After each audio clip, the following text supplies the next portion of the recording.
Network News. Mga kasama sa detalye po ng ating mga balita, doon muna tayo sa may bahagi ng South Cotabato. May lalaki doon sa Pulumulok patay matapos saksakin ang sariling kapatid.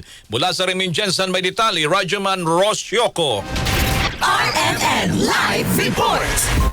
Patay ang isang lalaki matapos itong sinaksak ng kanyang sariling kapatid alas 6 pasado ng gabi sa loob mismo ng kanilang compound sa may Purok Maligaya, Silway 8, Pulumulok, South Cotabato. Kinilala ang biktima na si Roel Medrano, 51 years old, habang kinilala naman ang suspect na si Reden Medrano, 50 years old, na parehong residente ng nasabing lugar. Sa interview ng RMN Jansa News Team sa ama ng magkapatid, ikinuwento nito na galing umano sa trabaho ang biktima si Roel kung saan nadatna nito na nagkaroon ng komosyon sa kanilang compound matapos sinuntok ng suspect na si Reden na ang kanyang dalawang anak. Dahil dito pumagitna si Roel para sana pakalmahin ang kanyang kapatid, pero bigla siyang sinaksak ng suspect sa kanyang dibdib na naging dahilan ng kanyang pagkasawi. Sugatan din ang dalawa nitong anak na sina Kenneth at Kennedy. Matapos makipag-agawan ng patalim sa suspect, agad namang tumakas ang suspect sa hindi pa matukoy na lugar, habang ang biktima agad na dinala sa pagamutan pero idineklarang dead on arrival. Ayon kay Rufino, dati nang may hindi